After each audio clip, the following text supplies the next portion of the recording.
तो live election special में आपका एक बार फिर स्वागत है। अब हम बात करेंगे महागठबंधन में चल रहे सीट बंटवारे की झगड़े की और इसे सुलझाने की कोशिशों की। बिहार में महागठबंधन में सीटों को लेकर चल रहे पेच को सुलझाने के लिए कांग्रेस ने खास तौर पर अशोक गहलोत को पटना भेजा है।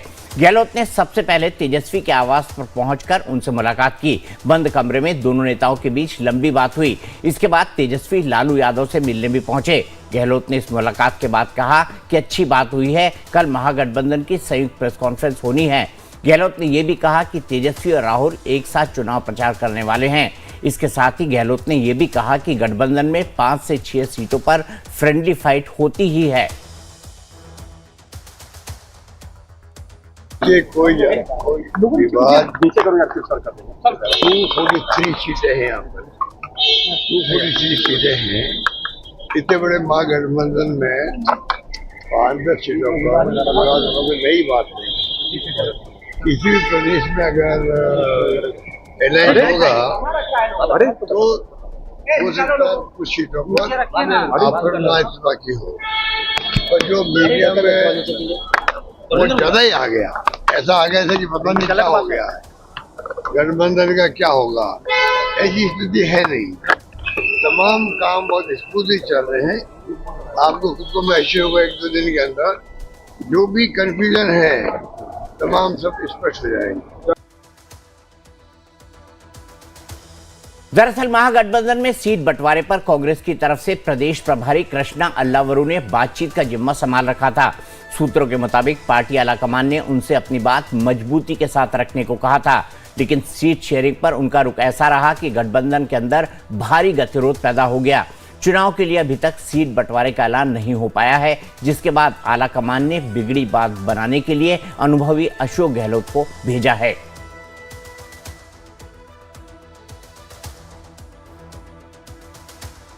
इसी पर बात करने के लिए मेरे साथ तमाम खास मेहमान जुड़े हुए हैं। मेरे साथ बीजेपी से ऋषभ तिवारी हैं, कांग्रेस से जेबा खान हैं, आरजेडी से बादशाह आलम हैं और वरिष्ठ पत्रकार नवीन उपाध्याय हैं। नवीन भाई, मामला कुछ सेटल होगा या आज अशोक गहलोत के जाने के बाद उम्मीद जताई जाएगी कुछ सीटों पर फ्रेंडली फाइट तो हो जाएगी, लेकिन कम से कम कैंपेन साथ में हो जाएगी, क्या इसकी उम्मीद करी है? यह मान के चल रहे हैं। देखिए, ये होता है, ये हर इलेक्शन में हम लोगों ने देखा है। पिछले बार का भी बिहार का इलेक्शन अगर याद कीजिएगा तो ये काफी खींचातान हुई थी। तो मेरा मानना है कि डैमेज डेफिनेटली हुआ है, ये कोई नहीं कह सकता है। गहलोत साहब जिस तरीके से इसको ले रहे थे उस तरीके से हम नहीं मानते हैं।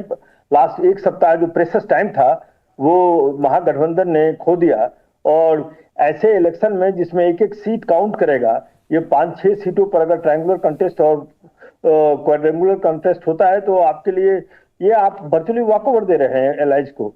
तो उस कंटेक्स्ट में अगर देखिएगा डैमेज कंट्रोल ये लोग कर लेंगे। कल press conference, joint press conference होगा, और ये भी हम मान के चल रहे हैं कि राहुल गांधी और तेजस्वी साथ साथ प्रचार करेंगे। लेकिन कुछ हद तक डैमेज जरूर हुआ है और इसका खामियाजा महागठबंधन को चुकाना पड़ेगा। लेकिन एट द सेम टाइम देखिए दीपक जी, एनडीए में भी कुछ तानातानी काफी हद तक है, बहुत सीटों पर काफी तानातानी है। और जेडीयू का जो वोटर है, जेडीयू का लीडरशिप है, वो एलजेपी के साथ किस तरह से इसके इलेक्शन के दिन किस तरीके से सपोर्ट करता है बूथ पर, वो देखने वाली बात होगी। क्योंकि दोनों चिराग पासवान और नीतीश कुमार के संबंध अच्छे नहीं थे, किसी को आप पूछिएगा तो मालूम है। और आज के दिन में भी कोई बहुत सौहार्दपूर्ण संबंध नहीं है।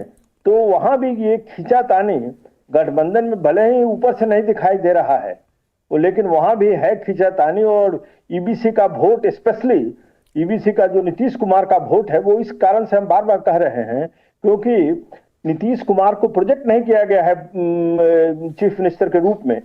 आप कह सकते हैं कि इन्होंने ट्वीट किया, उन्होंने ट्वीट किया, लेकिन officially has not been projected as chief minister. और इसका जो है तो उनके वोट, उनके लिए जो कैडर है, डेफिनेटली एक मैसेज गया है कि इलेक्शन के बाद कुछ भी हो सकता है, और उसमें वो चिराग पासवान की एक भूमिका देखते हैं। तो वैसी स्थिति में क्या महागठबंधन में जहां एक तरफ खींचातानी है जो अपेरेंट है, सरफेस पर है, लेकिन एनडीए के अंदर भी खींचातानी है जो कि अंडर द सरफेस है। तो ये दोनों को इसको डील करना पड़ेगा आने वाले दिनों में। ठीक है बादशाह साहब, डैमेज तो हुआ है और जबरदस्त डैमेज हुआ है, क्योंकि आखिरी के 7 दिन आप लोग टॉकिंग टर्म्स में नहीं थे। मेरी जानकारी तो यह है कि कृष्णा अल्लावर और तेजस्वी यादव की पिछले 7 दिनों से कोई बातचीत नहीं हुई है और दोनों एक दूसरे को अवॉइड कर रहे थे। नहीं, देखिए, महागठबंधन जब आप कह रहे हैं तो महागठबंधन में जाहिर है हमारे साथ इनसे ज्यादा पार्टियां हैं, तो कुछ गलतफहमियां हो गई हैं। जो 4-5 सीटों को लेके जो चल रहा है मामला, तो वो अभी कल तक उसका विड्रॉल का डेट है, 23 तारीख को लास्ट डेट है, और उस पर हमारे अभी गहलोत जी पहुंचे हुए हैं। जब छोटों से बात नहीं बनती है तो बड़े लोग इसमें इन्वॉल्व होते हैं, और उस चीजों को जो है कल तक जो है इंशाल्लाह 5 सीटों पर तो विड्रॉल नहीं कर पाएंगे ना। 5 सीटों पर विड्रॉल की डेट तो खत्म हो गई है बादशाह जी, जो पहले फेज के हैं। नहीं, अब जहां तक चुनाव का है, चाहे जनता में जाना है, तो हम कांग्रेस के साथ मिलके, अपने एलायंस के साथ मिलके, हम पहले भी अपना वोट अधिकार यात्रा निकालते रहे हैं, बिहार अधिकार यात्रा निकालते रहे हैं साथ में, और अभी भी निकालेंगे। अभी कोई वक्त चला नहीं गया है। हाँ, कुछ गलतफहमियां हो गई थी जिसको हम लोग अपने लेवल पर दूर कर लेंगे। हमारे यहाँ मतभेद है, मनभेद नहीं है। पर जनता तो ये कहेगी ना बादशाह साहब, जनता तो ये कहेगी ना, जब आप गठबंधन ही नहीं चला पा रहे हैं तो राज्य कैसे चलाएंगे? जीतन राम मांझी की चिराग पासवान के लिए क्या कह रहे हैं, तो ये अपने कुंभे को देखें। ये ईडब्ल्यूएस की जो बात करते हैं नीतीश जी के तरफ से, तो ये मैसेज गया है कि हर ब्लॉक लेवल पर, बूथ लेवल पर जो है हम कोई प्रचार नहीं करेंगे एनडीए के हक में। तो ये सब भी तो मीडिया में चल रहा है, ये मीडिया वाले दिखा रहे हैं। बिहार की परिस्थिति इस वक्त बिल्कुल, वहां की जनता सोचे बैठी हुई है कि उनको बदलाव चाहिए। इनके 20 साल की सरकार में बिल्कुल त्रस्त हो चुकी है जनता। वहां से रोजगार, पलायन, ये सब आप देख रहे हैं, लॉ एंड ऑर्डर देख रहे हैं, तो ये सब देख के वहां की जनता एकदम मूड बनाए हुई है। हमारा महागठबंधन एकजुट है। आपको कल तक की और स्थिति क्लियर हो जाएगी। हमारे कल प्रेस कॉन्फ्रेंस होगा, उसमें सब दूध का दूध और पानी का पानी हो जाएगा, और हमारे यहाँ आपस में कोई मनभेद नहीं है।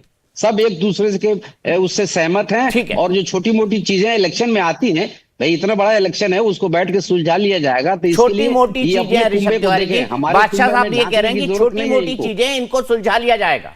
दीपक जी, मुझे एक बात इनसे पूछना है कि छोटी मोटी चीजें, 5 सीट पे तो डायरेक्ट आप लोग एक दूसरे के अगेंस्ट लड़ेंगे। ऐसे आधिकारिक तौर से 8 और 13 पे नॉमिनेशन हुआ था, 1-2 पे विड्रॉल शायद हुआ है, जहां तक मुझे कल तक सूचना थी। अभी करंट स्टेटस पता नहीं है, लेकिन कम से कम 8 तो श्योर है जहां एक दूसरे के अगेंस्ट लड़ेंगे ही लड़ेंगे, जैसा पूरा स्पष्ट दृश्य दिख रहा है। तो मुझे स्पष्ट ये बताइए, एक बिहार में देसी कहावत है ना, बौरा जाना, तो क्या बिहार की जनता को ये बौराना चाहते हैं? मींस 8 उन सीटों पे ये क्या कहेंगे कि भैया राहुल गांधी बहुत अच्छे हैं और तेजस्वी जी खराब हैं? ये कहेंगे क्या? फ्रेंडली मैच क्या होता है साहब, जब वार में उतरते हैं आप लोग, तो ये हाथ मिला के जो स्टेज पे गले मिला के खड़े रहते हैं, तो वहां पे खड़े रह के क्या कहेंगे कि तेजस्वी जी को देख लो, इन 8 सीटों में ये खराब तेजस्वी जी हैं, और बाकी 8 सीटों में जो बाकी हम अलग लड़े वहां ये अच्छे तेजस्वी जी हैं। और हमारे लिए चिंता मत कीजिए, एक भी कैंडिडेट हमारे एनडीए का जो लड़ रहा है वो अगेंस्ट एक दूसरे के खड़ा नहीं हुआ है किसी पार्टियों में। अगर कोई है तो बता दीजिए,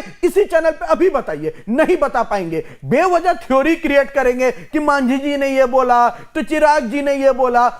भैया बोलने का तो राहुल जी भी नहीं बोले कि तेजस्वी जी सीएम होंगे, उस पर कुछ बोलिएगा या नहीं बोलिएगा? उनके हम तो कहते हैं कि नीतीश जी के नेतृत्व में चुनाव में जा रहे हैं, चुनाव के बाद विधायक दल बैठ के नेता चुन लेगा। आप तो ये भी नहीं कह पा रहे कि तेजस्वी जी के नेतृत्व में हम चल रहे हैं कांग्रेस के लोग। कहने का विषय यह है कि भैया आप अपने अंदर गुमराह होते रहिए, अपने अंदर म्यूजिकल चेयर खेलते रहिए, सपनों में सीएम बनाते रहिए, लेकिन जनता को पता है केवल स्वार्थ की राजनीति है और कुछ नहीं। ठीक है, ऋषभ रुकिए, बादशाह साहब अपनी कुछ बात कहना चाहते हैं। बादशाह साहब कहिए, फिर मैं जेबा के पास जाऊंगा।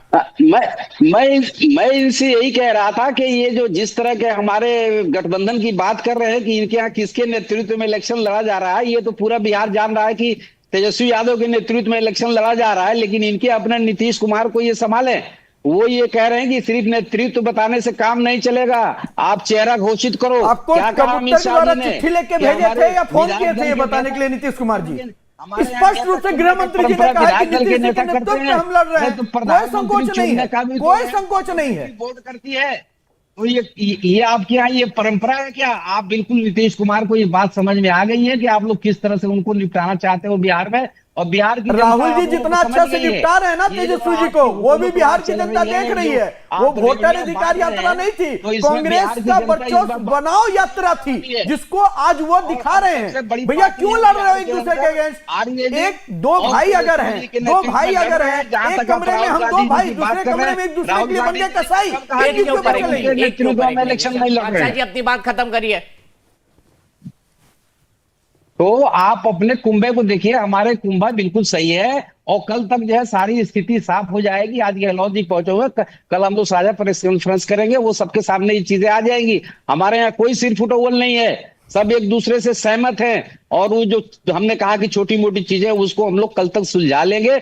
और बाकी जिस तरह से बिहार की जनता राहुल गांधी और तेजस्वी यादव की बात वोटर अधिकार यात्रा में सुन रही थी, इस वक्त भी सुनेगी और बिहार की जनता पूरे हमारे साथ है। इसके वजह से लेके इनके यहाँ घबराहट है।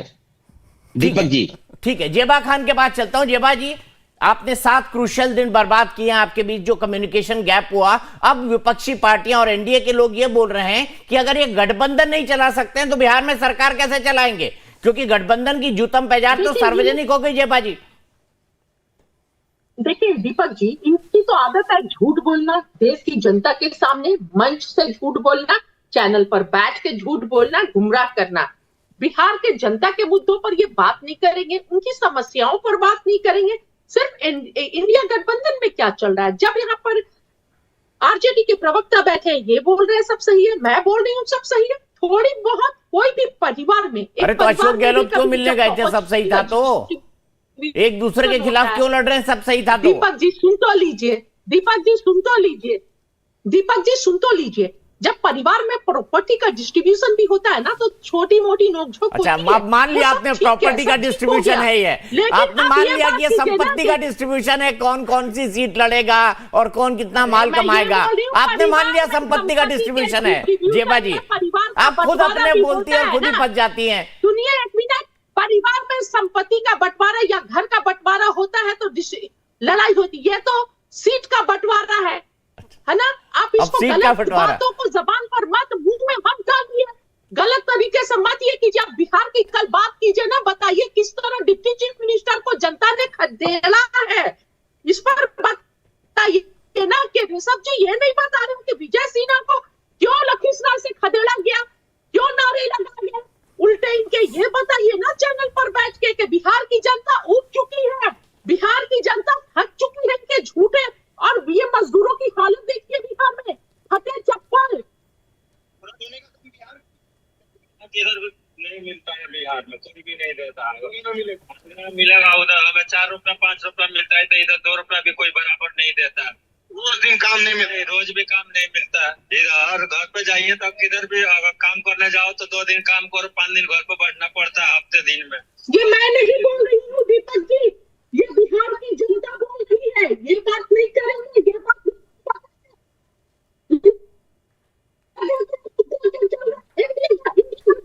क्या चलेगा। बिहार की समस्याओं की बात कीजिए, बिहार में के लोग सोचिए वहां पर मजदूरी करने के लिए भी नहीं है और फटे वाले चप्पल पहनने के लिए आप देख लीजिए, जाना है इसी दुकान के कुछ चप्पल जो आपने पहनी है आपके पास, ये देखिए क्या क्या दिखा रही है जेबा जी, इसका मतलब क्या है मुझे ये समझाइए। बिहार में रोजगार नहीं है, आपने बेरोजगारी का मुद्दा थोड़ी उठाया था, आप तो वोटर अधिकार यात्रा लेकर निकले थे।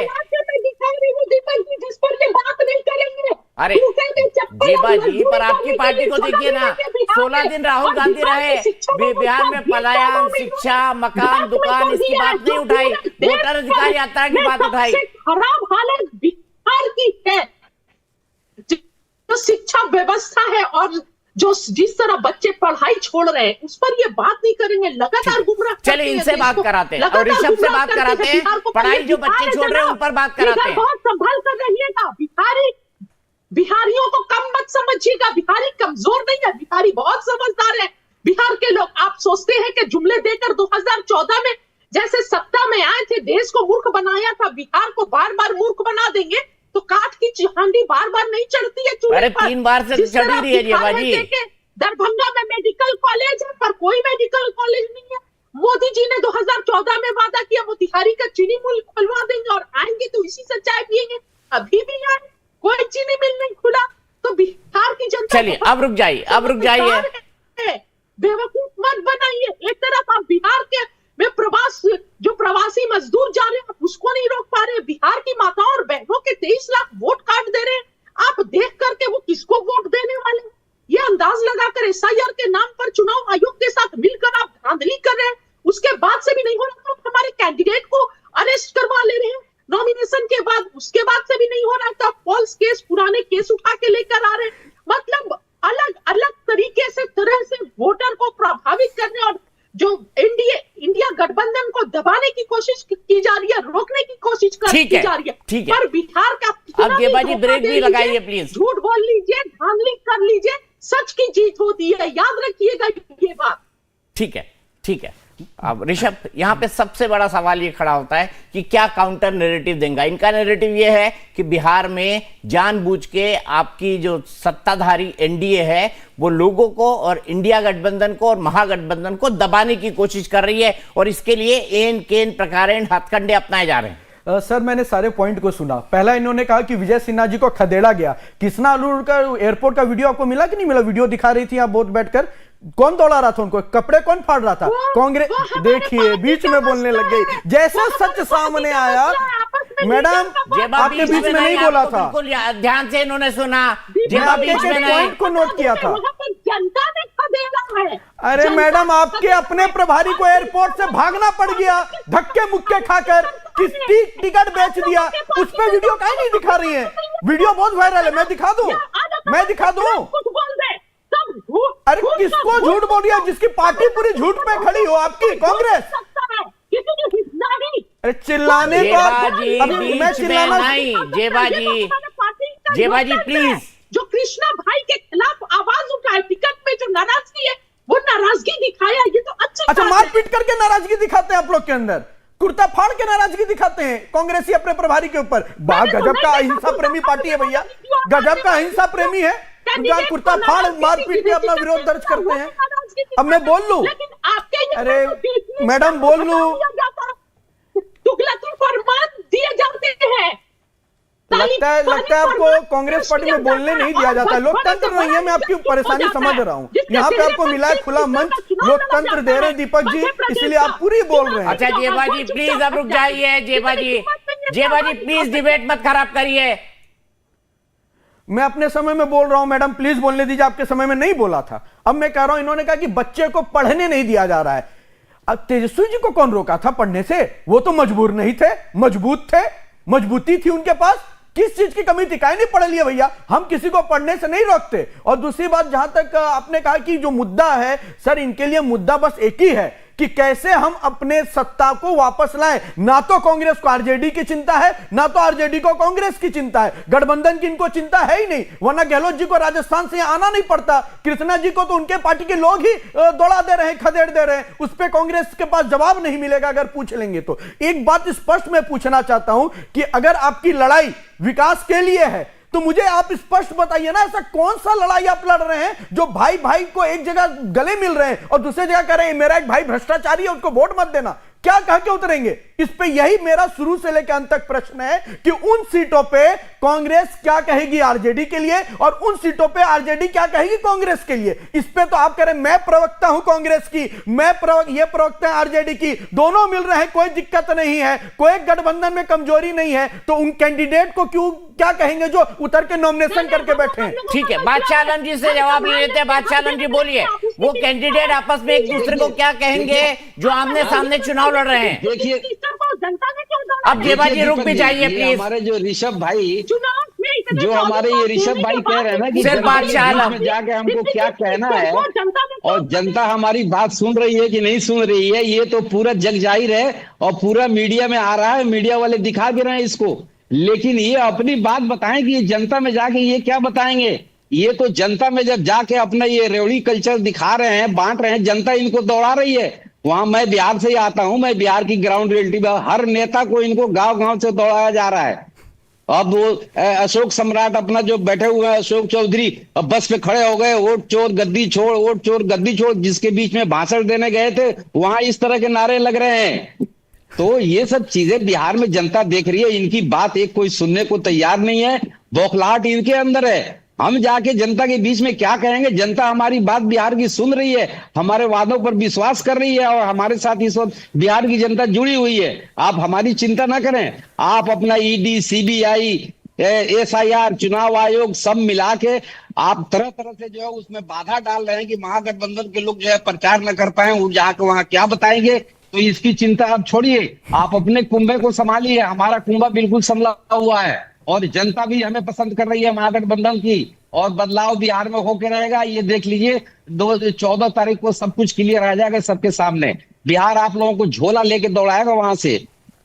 अच्छा, कांग्रेस को पसंद कर रही है कि आरजेडी को ज्यादा? उन 5 सीटों में, 8 सीटों में कांग्रेस को ज्यादा जनता पसंद करती है कि आरजेडी को? अरे इतना तो बता दीजिए सर।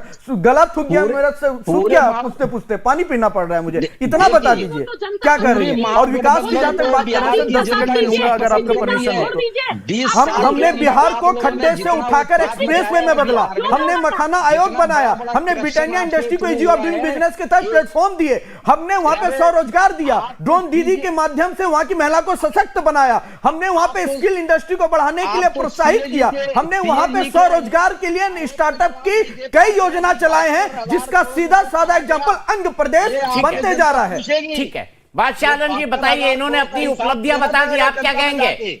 ये जनता ये नहीं पूछेगी कि कहां महागठबंधन के 2 कैंडिडेट लड़ रहे हैं। बिहार की जनता ये पूछेगी आपसे कि आपने 20 साल में क्या किया। सवाल सुन के जवाब तो दीजिए बादशाह जी। कितने लोग यहाँ से पलायन कर गए। तो जनता में आप डर रहे हैं जाने से, हम नहीं डर रहे हैं, और जनता हमारी बात सुन रही है और जनता हमारी बात समझ भी रही है, और वो बिहार से इस बार आपको बाहर करेगी।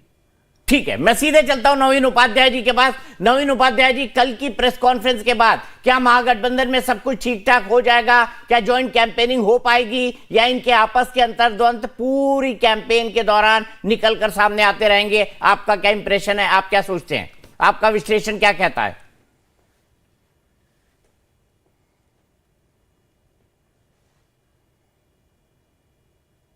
नवीन जी, मेरी आवाज आ रही है? अच्छा, शायद नवीन जी है नहीं हमारे साथ।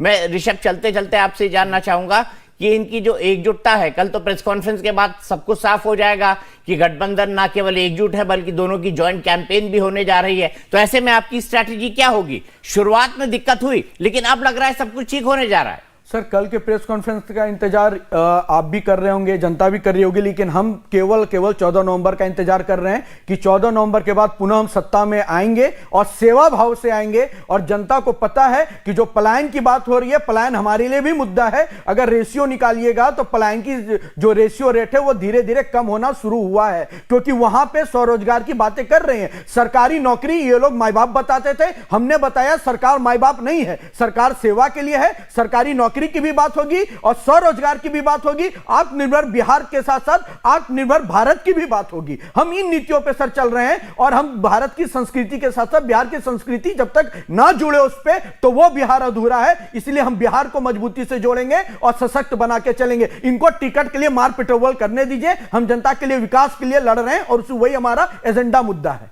ठीक है, बहुत बहुत शुक्रिया आप तीनों मेहमानों का। मेरे साथ नवीन जी जुड़े, जेबा जी जुड़े। जेबा जी अभी भी नाराज है। जेबा जी क्यों नाराज रहती है इतनी, बताइए ना, हाथ भी जोड़ इनके झूठ से जनाब। दिल्ली में तो ट्रिपल इंजन की सरकार है, दिल्ली की जनता के वादों को पूरा नहीं किया अभी तक रेखा गुप्ता जी ने। बिहार में नए वादे कर रहे हैं 2014 के बाद। रेखा गुप्ता जी पे कहां गए, उनकी क्या गलती है भाई? रेखा जी गुप्ता जी छठ करवा रही है दिल्ली में, ये दिक्कत है इनको, ये दिक्कत है इनको। अच्छा जेबा जी नाराज ना होइए, बादशाह जी आप जुड़े, आपने बड़े सज्जनता से अपनी बातें रखी, आपका भी शुक्रिया। जेबा जी आपका भी शुक्रिया। इतना आप थोड़ा गले को आराम दीजिए। जेबा जी बहुत चिल्ला लिए आप, थोड़ा गर्म पानी पीजिएगा, गला अच्छा होता है उससे। और ऋषभ आपका भी बहुत बहुत शुक्रिया। तो हमारी इस खास पेशकश लाइव इलेक्शन स्पेशल में आज के लिए इतना ही। रात 8 बजे एक बार फिर मिलूंगा आपसे खबर ठोक के में।